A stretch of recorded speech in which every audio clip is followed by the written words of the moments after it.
Welcome to Talk Law Radio with attorney Todd Marquardt of the Marquardt Law Firm at marquardtlawfirm.com. Welcome back to Talk Law Radio. I'm Todd Marquardt with Shannon Roberta Salmon Haas, San Antonio extraordinaire. Follow her on Instagram if you have it. You'll be encouraged and entertained. And we're here with Dr. Andrew Zimbalist, a leading expert in sports economics, and he wrote the book called Sports, Jobs, and Taxes.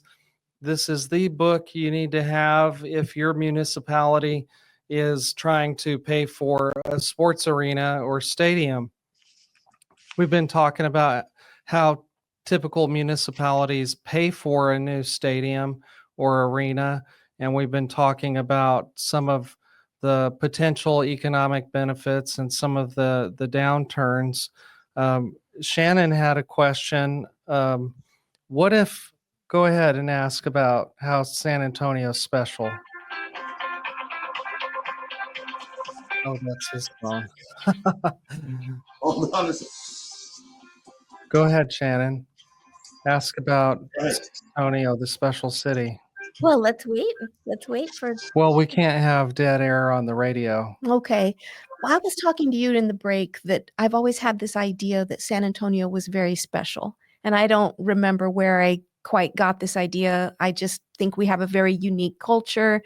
I don't want to be Dallas. I don't want to be Houston. And I love Austin, but we're even different from Austin. We're San Antonio.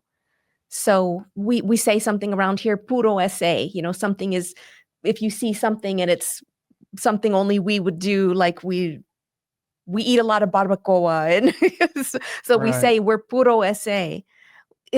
Can you talk about the factors that you were talking about? And do you think that my belief is correct, that we're somehow special or different? Because you've studied, sounds like, almost all the major cities that have done this.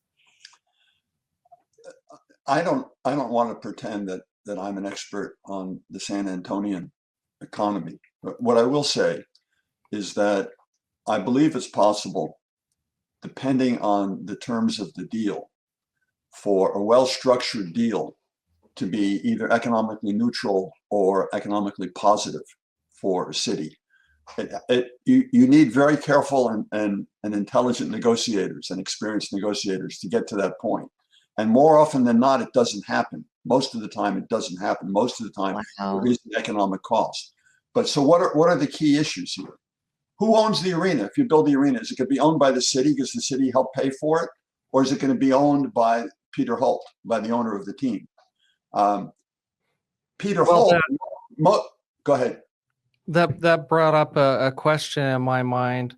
If the city owns the arena and they charge a lease fee for the team, shouldn't that help to keep it viable? Okay, so one of the things that happens if the city owns the arena, and this is more often than not what happens, is then there's no property tax that's collected on the arena. If the owner of the team owned the arena, it'd be private property and there'd be a property tax. The arena, let's say the arena is built for $1 billion, times the local property tax. Yeah, that'd be a lot of money. And there's a lot of it's probably $20 or $30 million a year. Owners of the sports teams usually don't want to own the arena, even if they're helping to finance it, because it means they have to pay property taxes. So if the city owns the arena, then it leases the arena to the owner. Now that lease has a lot of terms in it. One of the terms is what's the rent? Who pays the rent? And how much is it? Very often what happens in these deals is that they're sweetheart deals. And they charge a rent, but it's way below what a market rent would be for that amount of land and that kind of a property that produces the amount of revenue that gets produced by an NBA team. So what's the rent? Who gets to keep when the San Antonio Spurs aren't playing, but it's Taylor Swift giving a concert, and the tickets go between $300 and $3,000, and there's a sales tax on who gets to keep the revenue from that? Does Peter Holt get to keep the revenue, or does the city get to keep the revenue, or is there some other formula that's being applied? That can have a very major impact. So obviously, if you're Peter Holt, what you want is the city to own the arena and then to charge very little rent. And then for all of the non-basketball events that happen, and there might be 200 of them, there can be a lot of events, might be 200 of them. Does Peter Holt get to keep the revenue, or does the city, or does somebody else get to keep the revenue? Then there's a question of maintenance of the arena. The arena gets built, but then has to be maintained. It has to be operated. Who pays for the operational expenses, and who pays for the maintenance expenses? Who pays for the improvement expenses? Very often you'll see in these leases between a city and a team, it says that the facility has to be kept in first-class condition, or the lease, which is usually a 30-year lease, or the lease becomes defunct. It's right. No so the city is somebody's got to put money into the arena to update it over time. Upgrades.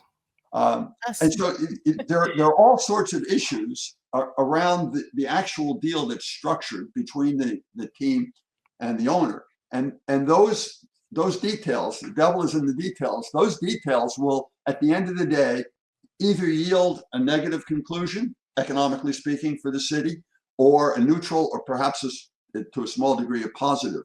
And of course, if you can get it to be neutral or positive, then you get to have the team and all the enjoyment that the team brings to the city, right, basically without a cost. So the negotiation process and the balancing of needs and interests. Well, I want to bring that up because what makes a strong negotiator is having bargaining power, and so which side has a superior bargaining power here? Right. And so what's true about the NBA and what's true about the other sports leagues in the United States is that they operate as monopolies. There's only one producer of top-level basketball in the United States. It's the NBA, and same thing with hockey and baseball and so on. So there's one producer. And what do monopolists do that enables them to enjoy higher profits? They limit the supply. They cut back supply and then charge higher money for it. And so one of the ways that the sports leagues do that is they restrict the number of franchises. So the NBA has 30 franchises. There are more than 30 cities in the United States that are large enough and economically powerful enough to support an NBA team. So you always have in reserve, 2, 3, 4, 5, 6 cities that say, hey, if San Antonio doesn't want to pay for a new arena, we'll build an arena for you. Come to our town. And so that they use that as leverage, and they get to extort more and more favorable deals from the city when they do that. How about the sharing of ticket sales? Could the city earn revenue that way? Well, the city will usually, if they're getting revenue from the ticket sales, it's on the sales tax or entertainment sales tax. Well, why don't the millionaire owners, I'm not just talking about $1 million, they have hundreds of millions of dollars. Or billions. Right. Why don't they just pay for it? Well, because they can get a city to do it, right? Yeah. I mean, look, this whole process of financing of stadiums and arenas happens in a much different way in Europe. In Europe, they have open sports leagues.